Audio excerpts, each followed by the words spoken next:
welcome to 90who10. I am your co-host, Jessica Entner, and this is Dan Eisenstein. And today we have a very special guest, a very dear friend of Dan's, Eden Sassoon, a beautiful wellness, sobriety advocate, but also the daughter of famed beautician, stylist, hairstylist, Vidal Sassoon. Hi, Eden. Hi, guys. I love that 90who10. Who came up with that? Dan, our producer, came up with that. Congratulations. That's awesome. Thank you for having me here today. Yeah, we're stoked to have you. Thanks for doing it. So I've known Eden, for, like you said, 4 or 5 years. 4 or 5 years. And, meaning a lifetime, really. She was a year ahead of me in school, but I've known her. I went to kindergarten at El Rodeo. Mm-hmm. You're an El Rodeo alum, too. Mm-hmm. So I've known her for, forever. And she was like the beautiful, popular, everybody wanted to be friends with Eden girl. You know, she was it. She was the it girl. I can totally still see that. Yeah. I mean, how does that feel when I describe you like that? I like get hot under the collar, Dan, under here. But, because we both know. So I know that my head goes, what is he talking about? No, I wasn't. No. Right. And then I'm like, you know what, Dan? Thank you. Thank you very much. It's true. I really tried to even then just show up and be present and kind. Mm-hmm. Well, and I'm going to do more of that. And that's the thing, so you were a grade ahead of me. So I knew of you. We weren't really friendly, but you were like I said, the it girl, the most popular girl, the one everybody wants to be friends with. And then in high school, we actually became good friends. And you are just the sweetest, most loving, awesome person that I know. I love you. Thank you. I can take that and it sits right here in my heart. But it's the truth. Thank you. I appreciate it. But maybe that's why you're popular, that's interesting because you always think of the it girls as mean girls. And I wasn't. I definitely wasn't. I really led with my heart. And obviously growing up, it's interesting the work I'm going through today, looking back and thinking, well, wait, I've always been this kind, loving, wanting to give, but am I giving from the right place? And do I have boundaries? All the things that a 50-year-old woman would think. But back then I really just wanted to be nice to everybody. Yeah. I don't know if you guys remember Tyler Whitaker. That name sounds familiar. Okay, well, we're not going to go into him, but my son's named Tyler. And I said to my ex-husband, I was like, Tyler was the guy, he was so sweet at school, but he was, let's be real. He was the uncool guy, but I loved him and he would always carry my books. But you have to name our kid Tyler. And now I think of it, I was like, I loved everyone. I just was kind to everyone. So thank you. I'll take popular and kind. But you were definitely part of the popular clique, no doubt about it. Yes. Yeah. And I was. Let's talk about that. What was that like, growing up in Beverly Hills, being the daughter of Vidal Sassoon, cultural icon? I was talking with Jessica before we came in here. I mean, I don't even know if there's any, it's so different now with social media and people, but your dad was, as big as it gets. It gave me the chills. Because Dad would always say, darling, do you think people will remember me? And I'm thinking, wow, Dad, is this the conversation we want to have right now? And he just was so humble. And at the time when you were doing brands and in the time of the world in the 60s and hair is changing and fashion's going. And he was that guy. But for me, growing up in Beverly Hills, it's that's kind of what we knew. It wasn't anything different. He made sure that we knew that it was different and that we were blessed and that we have been given a lifestyle, but that the point is go do something for someone else is what my dad taught me, which is what I learn every day today. But there must have been, celebrities around, clients around. Who do you remember kind of being around when you were a kid? I don't know if Dad really there was always, there was Tom Bradley. There was always the writers. It wasn't of my character. My character was always I want to go be with my nanny and her children. I didn't want to go hang out with the celebrities and the kids. Sure. It's funny too, because as we've talked on this show and had different people on this show, it's, people, the outside world knows of their father or this celebrity, but to them, it's just dad. It's just to rewind a little bit, because there are probably people that are watching that know the name Vidal Sassoon, but don't actually realize where he came from, how big he was in the 60s, 70s, and 80s. So your dad was British because my mom was British and they came up in the swinging 60s of. Yes, they did. Yep. So, Yes. so my mom was Miss World 1961. And I Wow. know that they knew each other. That I remember. But I don't know otherwise anything other than they were acquaintances. I mean, they must have been. London's this big, and in the 60s, if you were anybody, everybody knew each other. Yes, that's why. But your dad started probably one of the most prestigious beauty schools in the world. I mean, people still are like, I went to Vidal Sassoon, London, and it's like a big deal. But I think just setting the stage of like who he was would be really great to hear from your perspective. So you said a lot of things there. And I think, I didn't realize he was always just dad, right? So it wasn't until he passed that I had to look at my father, just dad, for the man that he was on the other side, right? Because I didn't see it like that ever. I started to try to get into that mindset and sort of see his perspective, which could never happen, but just, to try to understand it a bit. And yes, he came from a time where it was after World War II. He was put into an orphanage at 5 years of age with his brother. He got to see his mom once a month. He literally didn't even have, a pair of shoes. He was in the orphanage for up to 5 years. And let me remind you, I'm very much someone who likes to stay in the moment. So my father would always say, interesting enough, it was right here. Let me grab it. I don't know if you can see this book. Oh, wow. But guess who hasn't read it? I've never listened to my dad's music. That's awesome. That is awesome. See? I know 3 songs because it's almost like you know everything in a weird way, and you know what you need to know as a child. Yes, yeah, right. And then there's parts of me now that he's been gone for a while. I'm like, you know what? What can I learn about this man that's inside of these books? Or the books that he would give me every Christmas. Like, obviously, he's coming from this space of like, here, read this. I'm going to add, give you knowledge of the way that I think or the way that I feel. And of course, these are all things that are coming to me now. So when I talk about him, there are the dates, the this, the that. So let's just say he came from absolutely nothing. Yep. And no one really. He had, his brother in the orphanage, and they were just trying to find safety at that time. And when he did get back with his mom, there was a time when again, for the state of Israel, he went and he left and he fought for Israel. That's awesome. In the Palmach. Yeah, I knew he was a big supporter of Israel and his Jewish heritage. And, when I think of your dad, you think of the bob cut, you think of the silver bullet hairdryer. And then of course the tagline, if you don't look good, we don't look good. I mean, what was that like growing up with your own motto? So as I'm just looking at these pictures, I mean, that's like your family. If you don't look good, we don't look good. Let's go. I mean, like, what did you guys do on camping trips? I'm just kidding. Camping. I'm kidding. I know. I'm kidding. I already got it. You're like, wait. But no, I mean, seriously, growing up with your own motto, what was that like? Back then, I didn't really understand it. I was sort of just singing along. If you don't look good, we don't look good. We take pride in you. And as I started to hit my teen years and I started to see my sister, who's 5 years older than me, like, what's going on here? Why is she having all these issues? What is she trying to live up to? Why is she trying to be skinnier and prettier and better? And now she wants to be a model, and now she wants to be an actress. I'm like, I just want to go to my nanny's and be hugged, I just want to go be safe. As I got older, I started to put all these things together. We're like, okay, this is fun.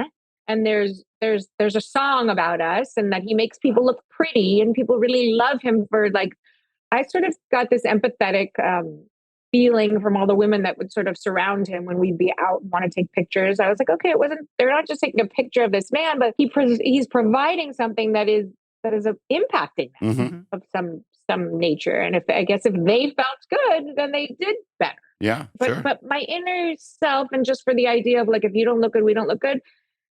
Can I swear? Yeah, of course, please, with fervor. Yeah. That has fucked me up for so many years. Yeah. I can imagine. Really fucked me up, even to the point where,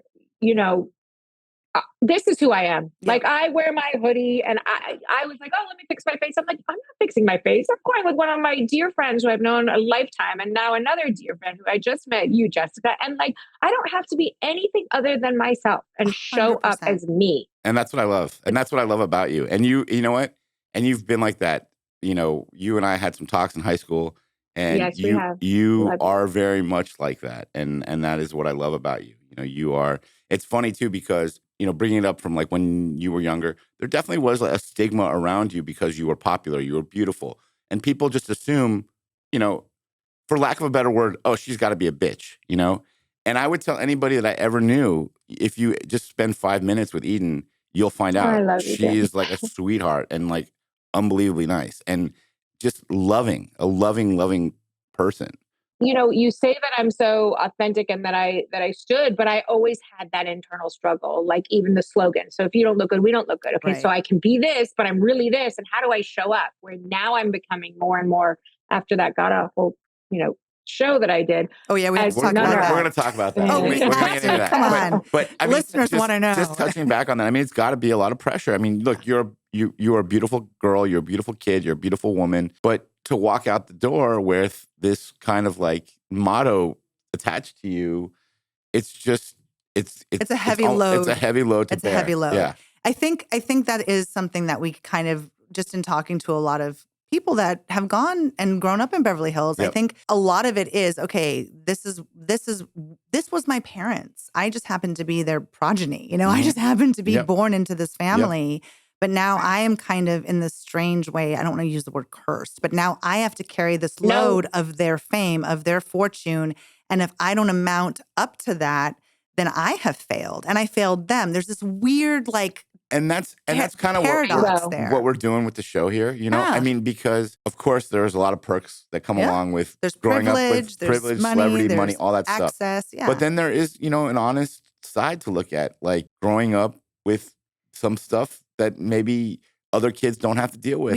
And you know what? Some people out there might say, "Oh, well, boo," but it's a real thing that you have to deal with. You said something, and this is a theme that's come up a couple times because I mentioned it, talking about because I literally just watched the episode a couple days ago because I hadn't seen it yet. Eden, you mentioned a couple times that sometimes you just wanted to be with your nanny because you just wanted to feel safe, and that is a huge, huge component to, I think, children of in general. That's really all we want to feel is safe. I don't know if your dad was out of town a lot, or was your mom in the business or entertainment?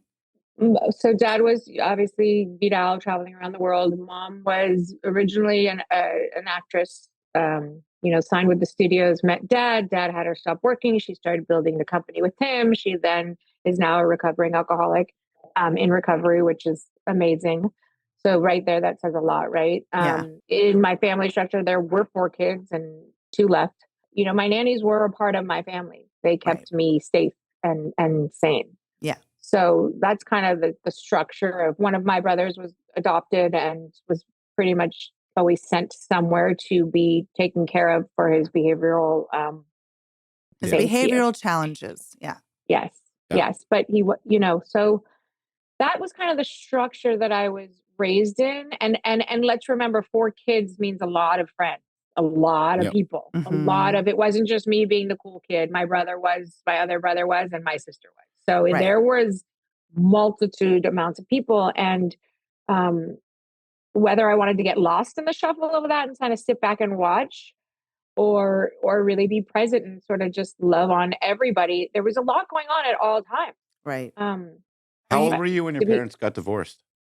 I was 7. Yeah. Oh wow. Okay. How are you the youngest, or? I yeah. Okay. So you're the baby on top of it. Your sister. I just remember there was this picture of her at Dr. Bloor's office. Did you go to Dr. Bloor? Everybody went to Dr. Bloor. He was the dentist. I didn't actually go to him, but I went to Dr. Hakim instead. This glamorous shot of your sister Katya. I mean, oh God. Yeah, it was a knockout. A knockout. That's funny. She was a force to be reckoned with. That's for sure. Yeah. That's for sure. And I remember when you guys were in Century City and in the condo there. I don't know. Was Elan living there too, or not? Remember, Elan and Dad were on the first floor, and Kat and I and David were up on the second floor. Yeah. I remember hanging out there. That sounds amazing. A fun time. Not gonna lie. Yeah, a really good time. Well, if I knew now, I knew now then, right? But it was the long leash doesn't always work. Right. I mean, considering what could have happened, I've actually managed, for the most part, things really really well on a positive note. But, Yeah. considering, like my other two family members are no longer with us, it could have gone a totally different direction. Yeah. And I loved your brother, David. I mean, he and I had our own Wasn't he just friendship, the best? and I know you did. David was a great guy, and I really loved him very much. Let's bring it back though to after, Beverly, and what did you do? Tell me a little bit what you did after Beverly. God, after Beverly. So I did go away to boarding school in my junior year because I was like, I got to get the hell out of here. Mm-hmm. I need out. I want away from these Beverly Hills kids. I want to and Nicole Fogel, a dear friend of mine, who's a dear friend of Dan's, Yep. was like, I'm going to boarding school. And I was like, wait, what? You're going to boarding school? And she goes, yeah, it's all girls. I'm like, okay, this sounds awful, but I'm going with you. That's awesome. And it was amazing. Yeah. It was amazing. But at the end of that year, I was like, I need to go home and be with my people and graduate with them. Yep. And I really wanted to, because we have this connection, no matter what year we graduated, that we just sort of understand one another, Yeah, it's true. It's true. Right. I mean, growing up in Beverly Hills, and especially, I mean, if you spent a decent amount of time there, El Rodeo, Beverly Hills High School, any of it. there's a connection that, especially in that time. Especially in LA too. Yeah. Like you meet certain people that you are like, oh, you went to Beverly? Yeah. It's like a lot of people are still here. They don't leave. So there's like a common. That's true. It's a beautiful, I think it's a beautiful connection. And you're right, especially that time. I kind of feel like you graduated when, Jessica? 94. 94. So things started shifting right around when I was graduating. Right Dan, after you got us. out, and it must have literally. We were, shifted. they told us that we were the worst year they'd ever had. I went up to college, and I kind of would always come back home so we could go out and we could hit ballistics and we could be the it girl and we could get into the clubs. It was a so fun time. fun. Yeah, They really were fun so time. much fun. Did you go out of really state fun. for college? I went to Chapman so I could keep coming back home. Okay. And then my dad said, let's get you out of here. And I was like, no, I don't want to go. And he, of course, said, well, I'll buy you a new car. And I said, oh, okay, I'll go. Great motivator. Right? Yeah, of and course. And he wasn't, sorry, Dad, because he wasn't that kind of guy, but it worked. Yeah. And so I left and I came back after 6 months. And there was that push and pull. Like, we love Beverly Hills. I got to get out of Beverly Hills. Hey, I'll tell you right now, I'm going through it. I got to get out of here. Totally. Yeah. Well, I think it's a love-hate relationship with Los Angeles in general. It's like one of the best cities in the world, but it's a lot. It's a lot. It It's is a a lot. sensory overload all the time. And it's Hands a different world than what we were raised in. And your kids are how old, Eden? Hands down. My daughter is 18 in Boston, and Ty is at his graduating year in the Valley, so he's 17. So, and he wants to go away too? He's looking to go away? He just got into his first college, U of A, but it's not his first choice. Yep. But he's looking to get out of here too. Yeah. For sure. Yeah. And look, I was right there with you. We definitely grew up in the fast lane, and we're trying to, as much as we could, our parents were trying to help us avoid the pitfalls, which, it's tough. And look, your kids, I'm sure were popular kids. How was that, navigating, growing up around other kids with money, growing up with other kids who you don't know what they're doing, what the parents are like, if the standards are the same, if the morals or the ethics or the rules are the same. How do you navigate all that stuff? I try to, for me personally, I am not a helicopter mom. I do not nosy myself into people's business, theirs. I come because I saw my sister take the other direction where you can't tell someone what they can and can't do, because if they go that direction, they might be really fucked, right? So because she overdosed at a younger age, I didn't want to be that parent. I wanted to leave an open space for my kids to come to me no matter what. Yeah. No matter if, we got high last night or we did this or we did whatever it was, I'm the safe place. Yep. And then because I was divorced when they were 1 and 2 years old, maybe daddy can be the more disciplinary, God forbid you do this, that. So I created that. It's worked very well. Yep. Just in relationship, I just want to back up. Were your parents very strict with you guys? I mean, you mentioned your sister, so I didn't know if they were really strict with her and it backfired or. They might have actually been too lenient like I was with my kids, and it didn't backfire because I have my ex-husband. He's a great father. No, they were very lenient, and it was a free for all. Anything went and anything goes. And at some point, if you tried to, discipline us in certain ways, obviously dad was able to use his finances to sort of get us to give and take, but Right. that doesn't really work. It wasn't going to happen because you already gave way It's like too a pre-reward and you're like, I don't, yeah, Right. totally. Yeah. Right. And what did your kids think about you when you joined the cast of The Real Housewives of Beverly Hills? Well, they were really young, so they thought it was really cool. Yeah. It's funny for me, like you are like the only one on that show who's actually from Beverly Hills. Hilarious. Oh my God. So I have something to admit. I have never watched it. You've never watched it? I am a kind of an anti-reality TV show. I'm a Fleabag girl. Yeah. I like highbrow shit. Yeah. That brings out the worst in people. And sorry, I'm going to say all the things and then you can fill in all the blanks. No. I worked in reality TV. Yeah. I worked in casting in reality TV, one of my many random hats in my early 20s where I was trying to find myself. And it is so overly scripted and manipulated and edited that I find it disturbing to watch as a social experiment. And I'm right there with you. That's my point. I'm not a big reality TV person, but I have seen The Real Housewives of Beverly Hills. I'm not going to say that I haven't. Yeah, and I haven't. I don't know if I'm going to admit something right here. I'm a Bachelor junkie. My fucking husband will watch it. I'm like, what's wrong with you? I love The Bachelor. Yeah, I'm with you, Dan. Sorry, Adam. Do you want to know? I am now a Golden Bachelor girl. I haven't watched The Golden Bachelor. You guys want to know what I did watch? Yeah. The only one I watched. Yeah. The only one, and I really enjoyed it. Actually, two. I did totally fucking watch the Jersey Shore because it was a fucking shit show. It was so fun. Shit show. I still love Snooki. No, they're still fun to watch. And I have watched Shaws of Sunset because they were Beverly Hills. That was better than the Real Housewives to me.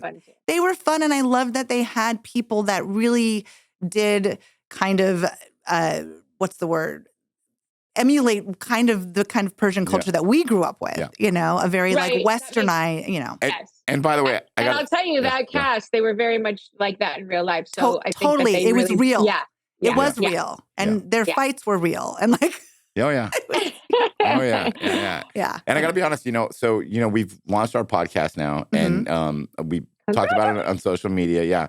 And it's funny because, but the funny thing is like any of the response that I've had on my social media has all been from like people that I know that are not from LA and not from Beverly Hills. It's all people who are interested in it who are like out of state.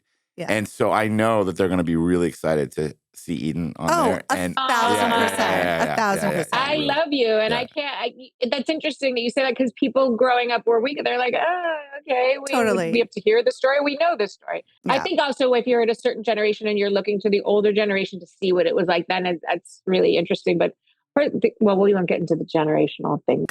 We did a two episode piece with her dad because he had just had so many stories of when he was 70 years in the grassroots and what that was like, and then he managed, Rage Against the Machine and Faith No More, Deftones, yeah. So needless to say, I had a fucked up childhood too, but it was just one of me. Right. Yeah. And he was great, and he's the nicest guy. I have a sister who's 10 years younger, different moms. So essentially we were both only children. But yeah, I did a lot of raising of myself. I mean, when Dan knew me, my dad would go on tour for 6 weeks and I had a house.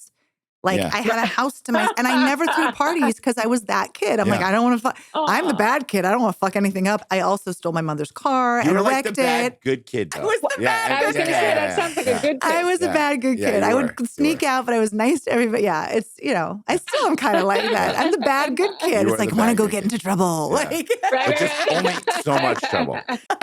Let's talk about what you're doing now. Talk to me about what you're doing now. Well, no, let's go back to the Real Housewives. For fuck's sake. We touched on that. I'm not letting that one go. I think you go. Let's go. Yeah. Okay, so I'm going to ask the questions because I haven't watched the damn show. But how did you find your way to, and why? Why did you say yes? That's you know what? So question. It's a great question because it kind of, so in those years, there was E! Entertainment. E! wanted to do different shows and it was like these young kids and we basically were doing we were show running an idea of me, basically after the Hills, of me and my 5 friends. Got it. And Dan, you know them all. And it was like, we're in our 30s, but it's really the new 20s. We just had kids and everything at that point, and that got picked up by Lifetime, but then something was going on with Lifetime and they basically shelved that. So then at that point it was like, wait, we just got picked up. So let's go find a show that's going to work.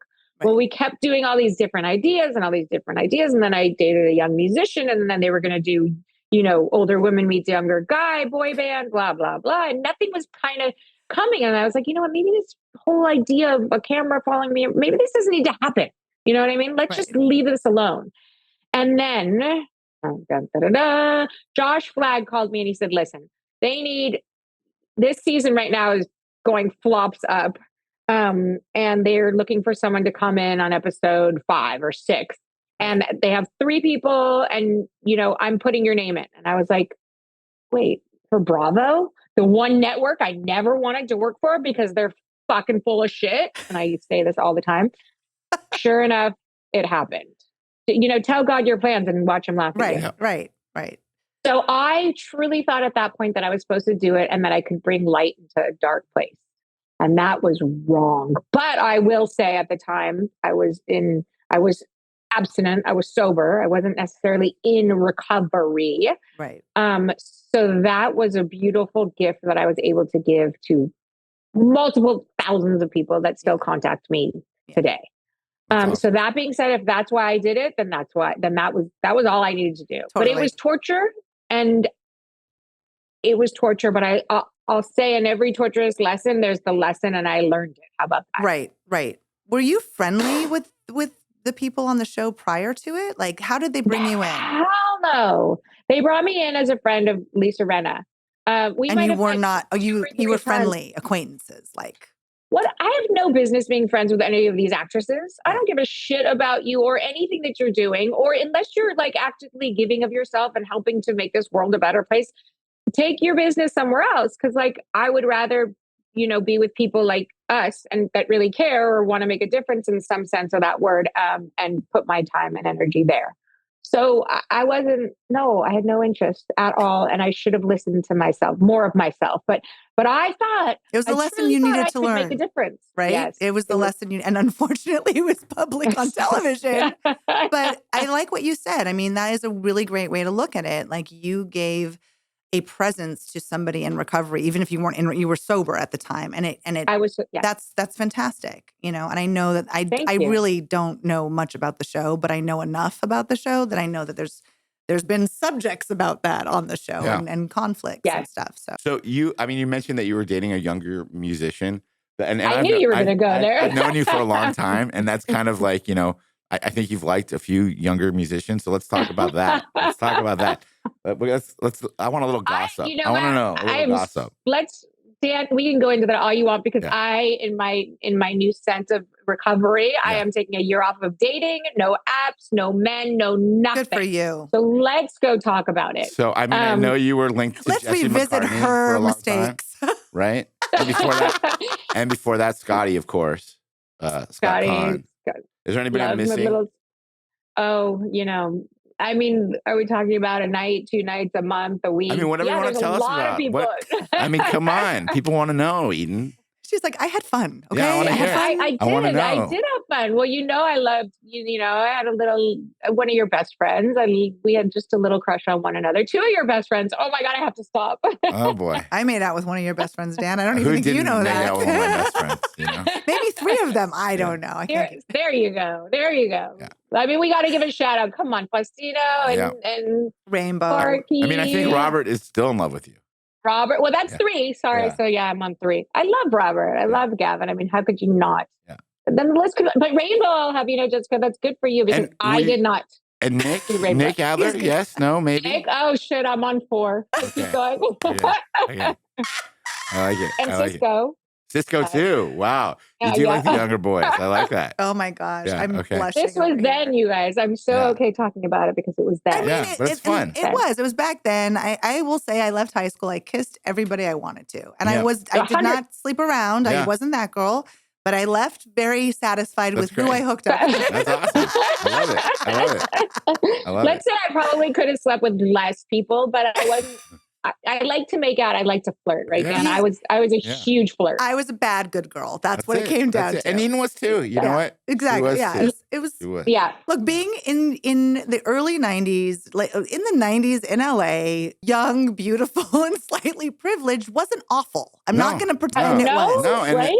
But it was lonely at times. There were things Very. about being, you know, a woman and dealing with what we talked about at the top of the show. Like, you know, I had a lot of friends that were mean girls. Yep. And I'm not. Yep. And those relationships are no longer because as an adult, I'm like, I have zero time for this bullshit. I'm sorry. If your first default is to be a cunt, excuse my language, bitch. That's okay. No, you're absolutely right. If your I first love that word. you know, to be a bitch to somebody, then we're not going to get along very well. Yep. I'm not for you because I'm the opposite. I'm a puppy. I'm like, oh my God, you're new. Yay. You know, we're going to hang out all the time now, Eden.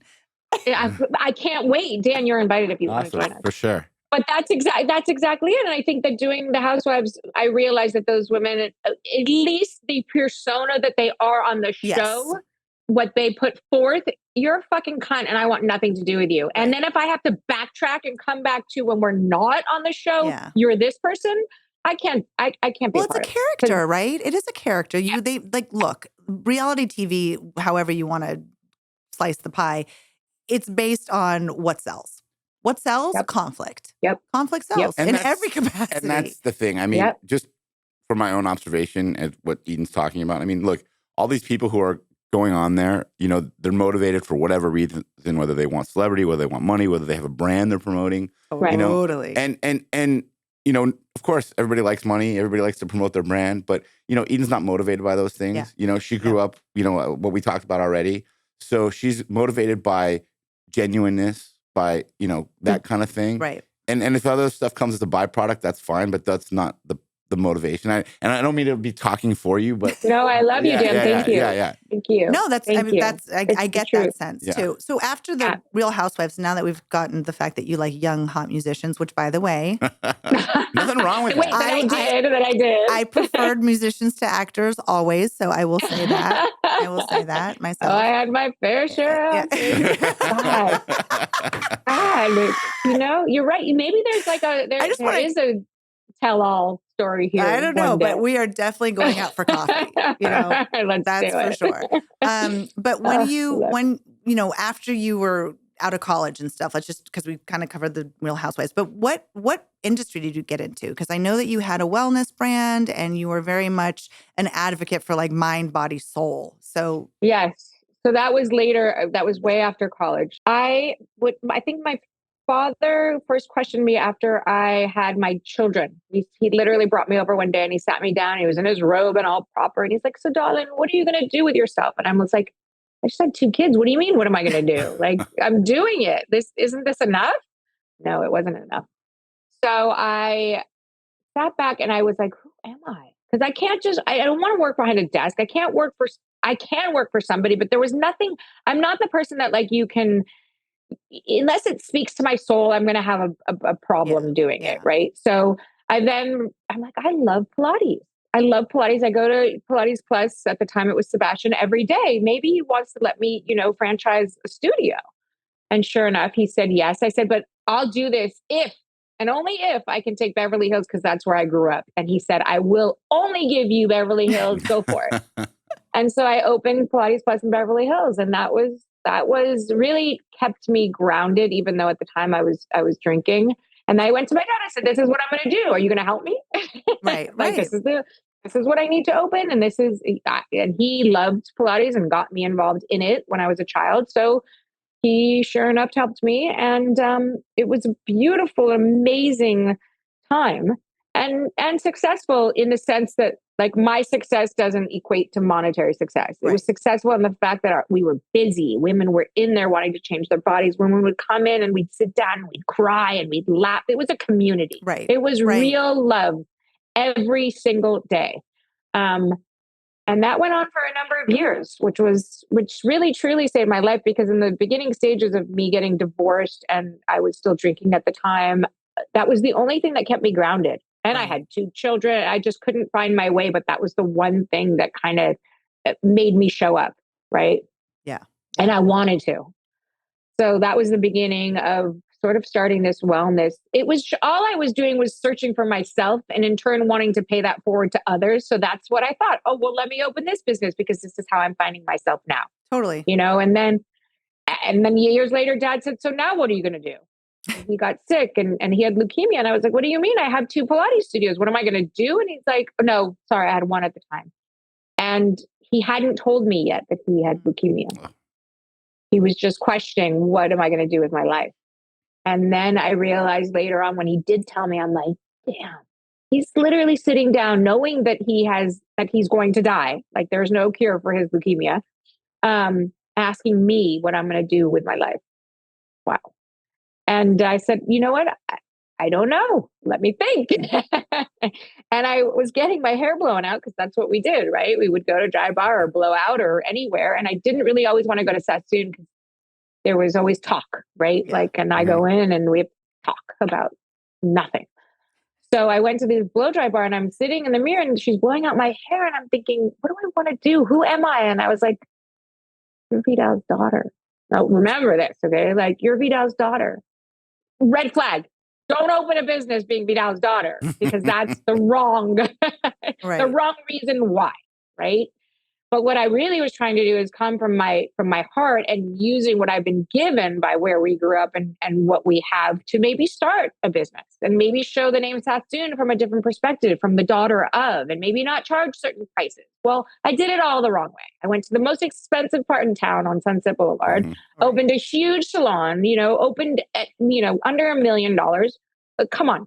How are you going to make that back and then profit? When you're not a hairdresser and you're not running the business, it's never going to happen. Right. So I know exactly what not to do in businesses, but I do know how to bring the heart. But then I'm now learning at this age that's what how to do the work. Yeah. Right. And what are you doing now, Eden? I'm everyday Dan living AA. I love it. So, Jessica knows I'm sober and, 8.5 years sober. And I love when I run into you at a meeting and, I love seeing I'm very you open so about my recovery. And if that helps somebody else, stay sober, that's what it's all about for me. I'm with you. Yeah. I'm with you. And, I relapsed almost 7 months ago. Oh, I didn't know. I had 9.5 years. I knew you knew that. And, I thought because I wasn't in recovery, I was just abstinence, which is the quickest way to start drinking again. I thought that I was a different person, that I had it together. Meanwhile, I was a different person. I was more miserable than I'd ever been on the inside. And the noise was so loud. And I flew to Boston. I actually, like the responsible, kind young lady that I am, I called everyone and said, you know what, you guys, I think I'm different. I think I can handle this and I want to have a drink. And everyone said, okay. But I didn't call 2 people that I knew, sure enough, one of the girls that I went to boarding school with and the other one that I met at boarding school that would say, you're absolutely out of your mind. I was like, I'm not going to call them. Right. And I went out for 10 months and I sort of drank. I knew, and I said to myself, when you start to act out, well, I acted out immediately, but I wasn't willing to see the signs until 10 months later. And I woke up on Easter and I was like, you're done. You're done. And the guy you're dating, whoever he is, he's out. Literally, poor guy. And I'm learning, all my character defects at 50, which is great. Better late than never.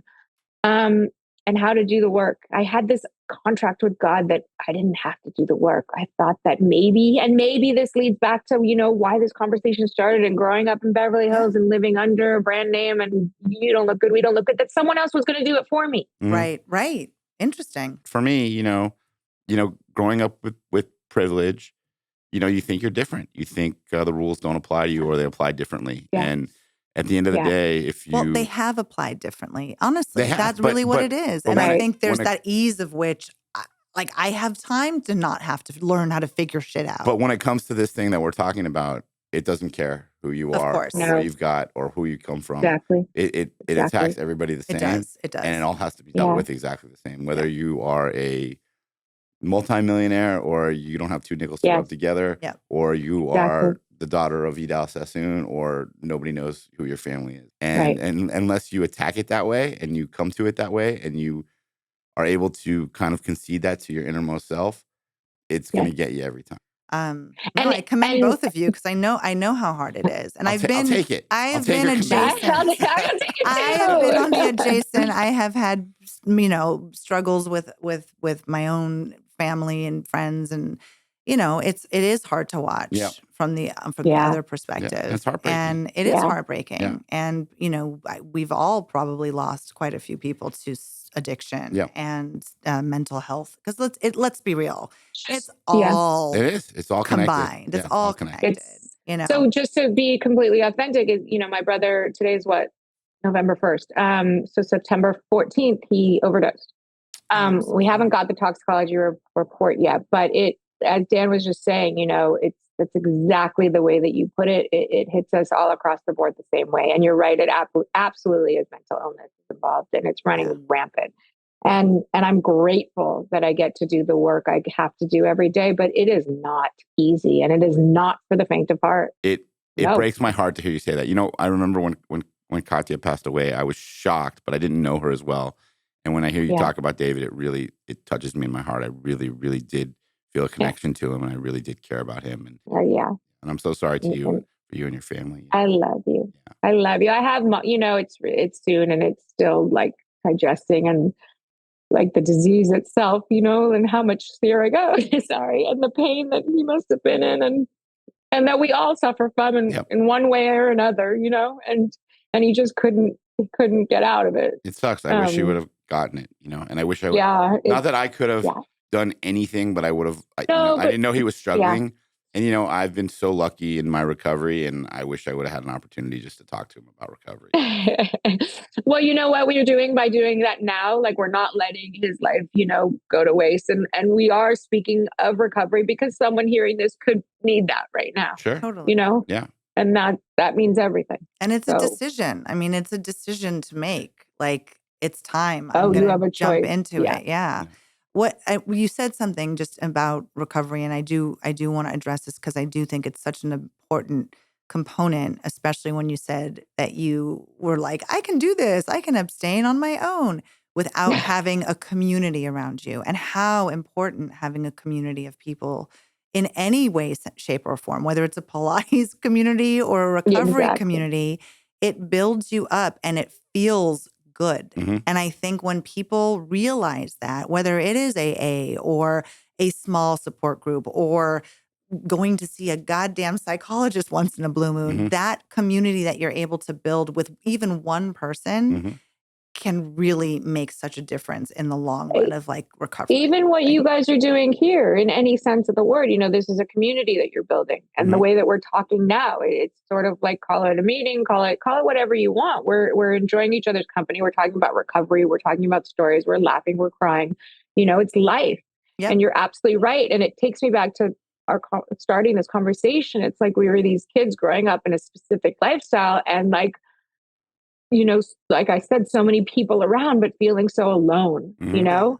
Yeah. And now we get these communities, and we get to do the work, and we get to like really sort of figure out, one, how I'm feeling. Okay, this is just information, it'll pass. And two, then how to sort of pause and respond, not react, Mhm. Mhm. and then pay that forward to other people. And you think, oh, that sounds easy.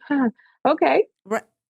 Let's do this on a So daily much basis. Then. vulnerability in it for sure. And Yeah. I think when you are part of any community, you see the differences in people, right? Like, don't laugh at me, my AMP community, whatever. But you become friendly with people that have all different types of backgrounds and don't come from what you came Mhm. from and don't give a shit either, Mhm. And it doesn't matter. Exactly. And it doesn't matter Exactly. because you are all Right. on the same path. And Yeah. that, I think, or you're like-minded individuals or whatever it is. And I think there's so much power in that. Like, I wish, look, we're in a really weird place in the world right now, Yeah. and we Yeah. need community. Mhm. We need that in Yes. order to survive. Yes. And I think when you are going down a hole, and my mother committed suicide when I was 24. Ugh, She I'm she sorry. OD'd, but I don't think it was accidental. And I'm sorry. she didn't have community. Mhm. She was British. Right. She didn't have family. She didn't have anything. And I think that is Mm, Mm. not having that is really painful. it's painful, and that's that door Mhm. when you isolate Oof. yourself, that Yes. door closes. Yeah. And that's why Yes. it's important. So anyone listening, I am not sober, but I have enough. I have enough. Well, I suffered from severe panic disorder when I was in my early 20s. So I kind of like any potential drug use got curbed. Yeah. I mean, pot I don't count, but like anything hard, and I don't count it because I don't You're definitely count not it. an I know. because it counts. Well, you know what I'm saying. Yeah. But No, we totally get I it. never got into the hard stuff because I was fucking petrified I was going to have a panic attack and end up schizophrenic. I mean, it was a real fear that I had. So I just never fucked with it. Yeah. We all know I would have been, had I, this would be a very different conversation. But it's. I think that actually saved my life. I think having panic disorder saved my life at such a young age. You're absolutely 100%. right. I was like, this sucks. It felt like one long bad acid trip. Anyway, I know. I appreciate you for just being very vulnerable and honest with us. I love you, Eden. I'm so glad that you did I this love and you, that you're Jen. here with us. And you know the great thing about Eden, and you know, she and I are not people who talk every day or this or that. You know, once in a while something will come up. She'll send me a text or this or that. But you know, we just are on the same. Like I saw you yesterday. But I have 2 projects, and you know, the ballistics movie. I asked Eden, hey, can we do an interview? Boom, no problem, right away. We be on the podcast? Sure, of course, no problem. Right? I mean, she's authentic. She's a real friend. You know. Yeah. Well, I love you. Yeah, well, I love you too. Can I guest host with you? Yeah. You know, I would have so much fun with you. I would love to guest host one day. I actually am starting.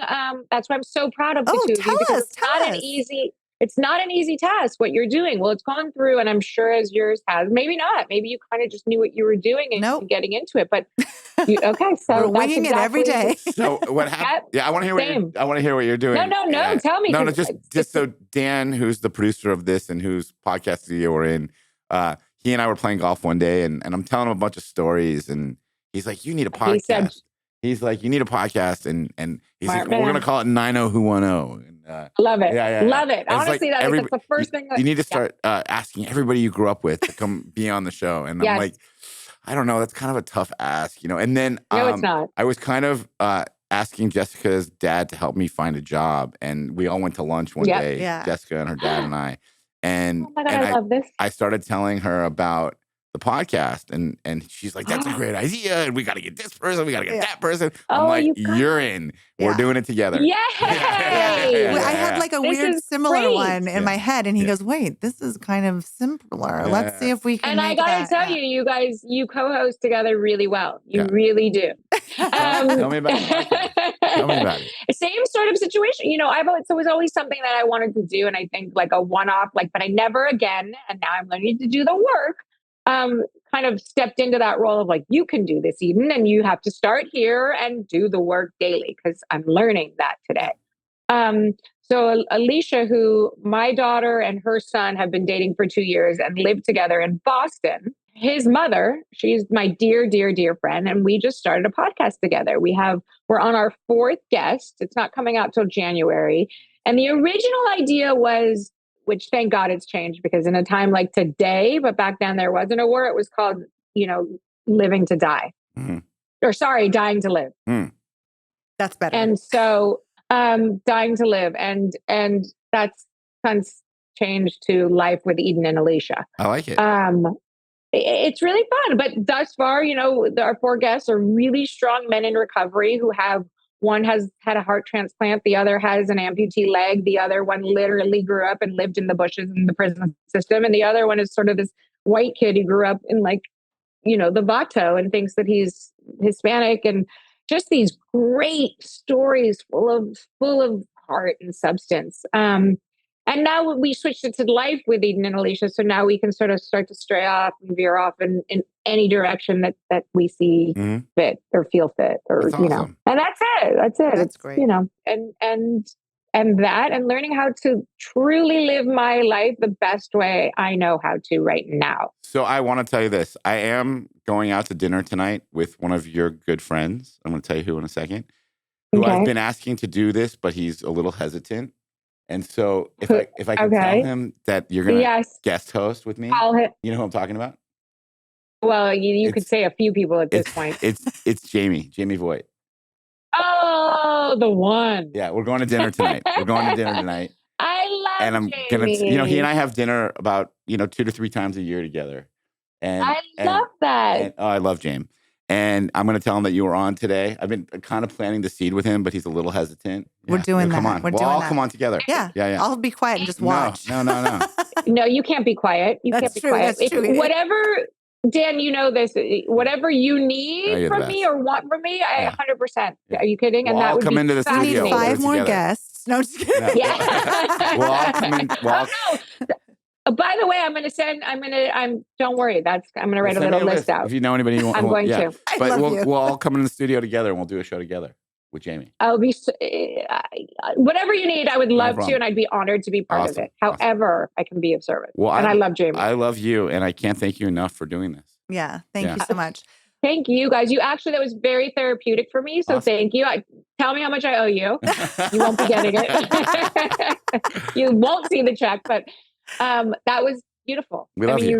I love you. You touched on, same. And Jessica, I don't need to ever see you, but I know I'm going to. We're going to tell you that, you mean you're right here. Yeah. I'm so glad we got to do this. I can't wait. And you guys, I will send you a little list of all the people that I know grew up Beverly Hills and have at it. Eden, thank you so much for making the time.